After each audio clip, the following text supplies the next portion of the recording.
aba kyekitundu kye bayita Kakuuto era we tutuukiddewo ng'ekitundu kiraga nti bali mu keeterekerero ak'okukuza olunaku lwa Ssekukkulu. Waliwo ne betusanze batudde mu lukiiko mu ngeri ey'okwewaamu batotobaze ku mawuggwe era ng'enkola bw'etera okubeera mu biseera bwe biti. Kinyana Mpindi n'awali ababadde beenywera akenge wadde obudde bubadde bukyali bwa kumakya waliwo amaka g'abaluyima era tusanze wafaanana bulungi nnyo ekiraga nti balina kye babadde beetegekera. Mangu ddala tutandise okuwayaamu ne Rosemary Nalwoga ng'ono yakulira ekitundu kino n'atubulira bwe gwabanga mu biseera eby'olunaku olukulu bwe ruti era ekyeyalabirangako kwe kutandika okutegeka enku n'okuyonja awaka awamu n'okutegeka amabidde omunaava omubisi ogunaakolanga soda mu biseera by'ennaku enkulu. Bamaze okuyiisa nga buulayo nga wiiki emu Ssekukkulu etuuke, twagendanga ne maama ne tusala endagala ne zimalawo ng'ennaku 3 nga ziwoobedde bulungi. Maama yagendanga okusibangamu emmere endagala nga ziwoobedde nga si za kiragala nga myufu bulungi. Kati Ssekukkulu bwe yalinga etuuse, maama yagendanga n'atema emmere mu lusuku n'agireeta eggulo limu ne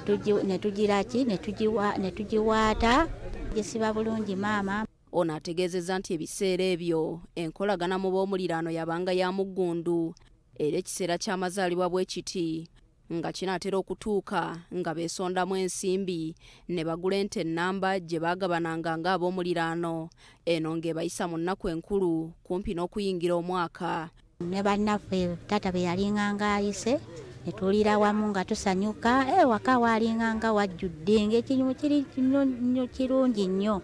Twamalanga okulya emmere nga tuwummulamu awo eggulo limu nga taata aleeta ekita ky'omwenge.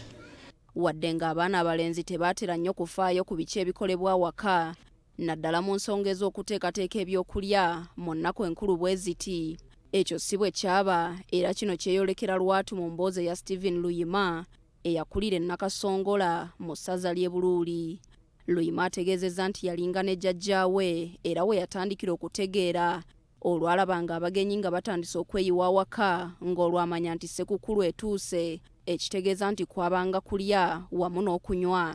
Nga bateekateeka okugula ennyama, bateekateeka baseetinga kibanaalya emmere ne basonze ente zaabwe basobola ffe gye twakulira eri ewaffe e Buluuli nga tuyisa amalwa. Amalwa ago nga bagateekerateekera omwezi mulamba obulo oluuba ne bibeerawo.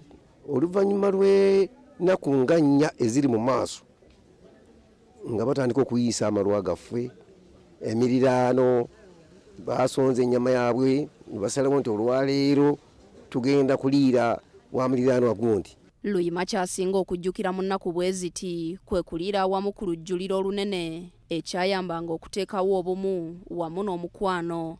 Omwami alina okweteekateekera ekkanzu gy'anaayambala n'ekkooti gy'anaayambala ng'agenze okusabako bw'avaayo ajje wanaagenda okunywera amalwa gaffe n'ekkuŋŋaaniro ly'okulya emmere yaffe. Era ng'omwami ng'omulaba ng'ali mu ggandaalo lye batudde wamu oli n'oli nga ffenna tuliira wamu emmere yaffe tuli ku lugiro lwaffe n'abaana baffe n'abazzukulu bali eri bazannya tumaze okulya olwo n'abakyala bali mu ggandaalo lyabwe.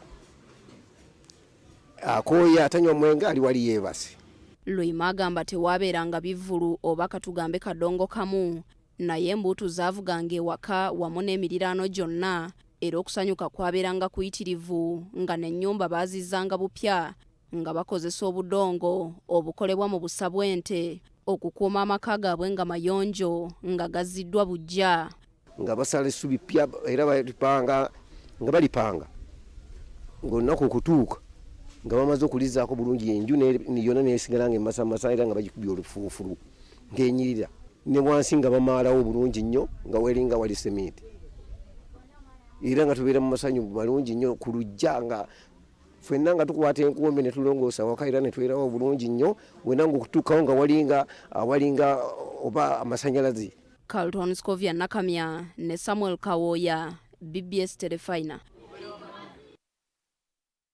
akadde katambudde munzikirize ngenda kuwummulamu tujja kudda n'ekitundu ekyokubiri.